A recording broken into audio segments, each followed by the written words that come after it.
Turpinot tematu par radošumu un inovācijām, šoreiz ķērāmies klāt mūzikas lauciņam un apciemojām grupu Instrumenti. Kamēr lielākā daļa grupas dalībnieku cītīgi strādāja, Jānis mūs laipni uzņēma grupas studijā. Par inovācijām grupas Instrumenti daļradē Jānis sākumā runā kautrīgi un izvairīgi. Man ļoti grūti atbildēt uz tādu jautājumu, jo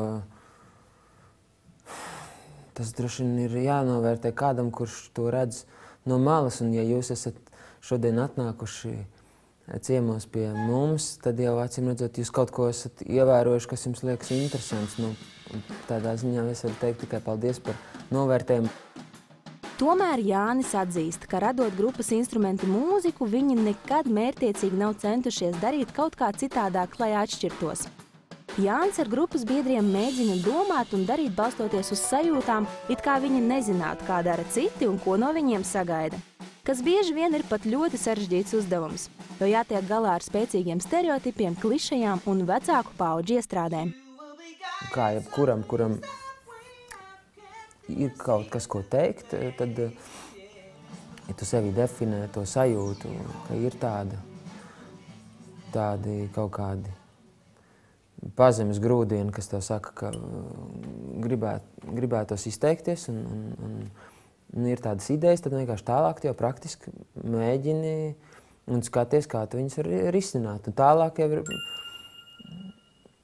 tālāk jau tas darbiņš ir ļoti tāds praktisks un pragmatisks.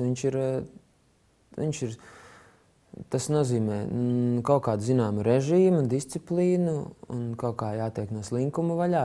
Jebkura ideja, kur tev atnāk, es domāju, ka ideju ir vienkārši mežonīgi daudz apkārt, un arī visiem cilvēkiem, bet tikai ir viena daļa, kas piesēžas un tā kā noved to līdz kaut kādam,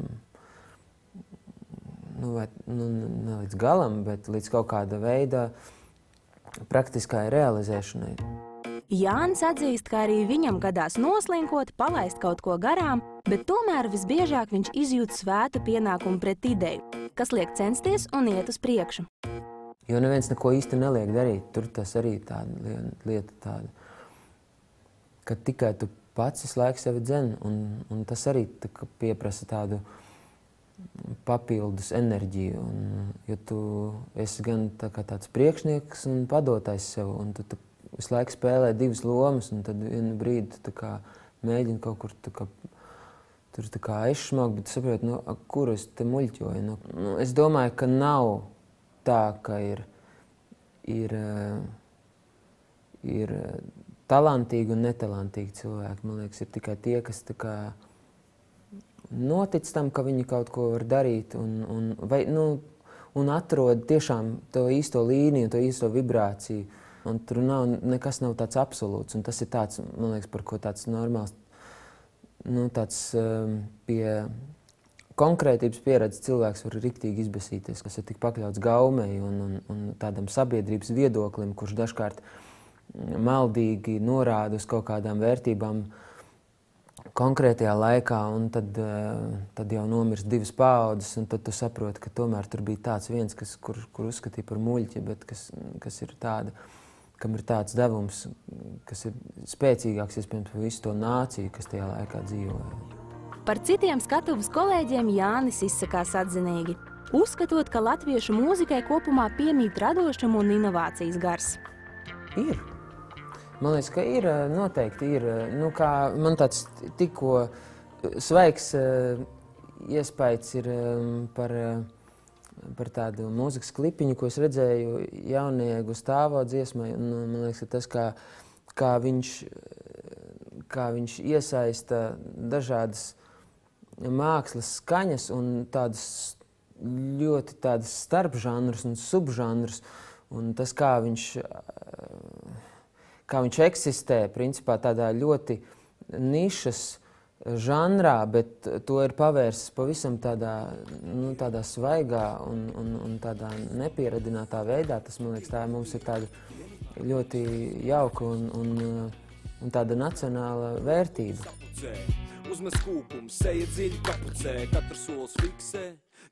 Protams, ka mums, kā mazai nācijai, ir tāda arī tendence ļoti skatīties, kas notiek ārpusē, un varbūt pārāk tādā atdarinošā veidā, un tā kā meklējot tās vadlīnijas vai to pareizo ceļu, sākumā tā kā mazliet atsproties no kā jau gatava.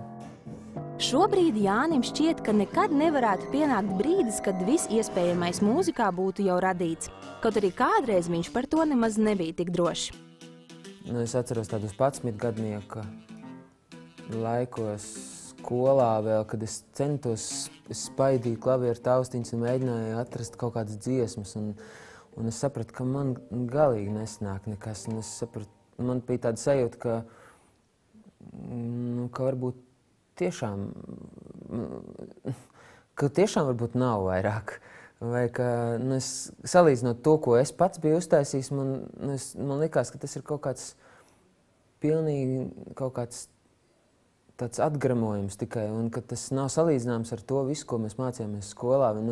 Nerunājot jau, protams, par tādiem tiešām dižiem komponistiem. Tu pieaudz, tu mazliet nobriesti, mazliet notici sev, un tu saproti, ka tev ir tikai jādod ārā, un lai arī kā tas ir pareizi vai nepareizi, vismaz ir jāmēģina. Un tu jūties labi. Atbilstoši mūsu sarunas tematam par inovācijām un radošiem risinājumiem, grēks nepieminēt, ka jaunais grupas instrumenta albums tieši šobrīd top Īslandē. Īslanda ir tāda vispār interesanta zeme ar skaistu dabu un pirmkārt ar ļoti interesantu muzikālo pasauli. Tā kā mūsu grupai ir tādas siltas jūtas un simpātijas pret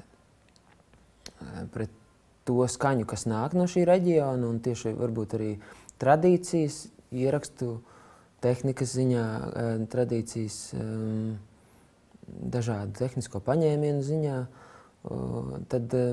un arī tīri emocionāli tas bija tāds jauks lēmums.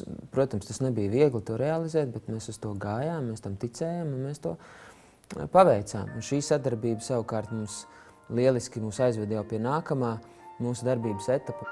Iespējams, pavisam drīz kāda Īslandes ierakstu kompānija atvērs savu filiāli Rīgā.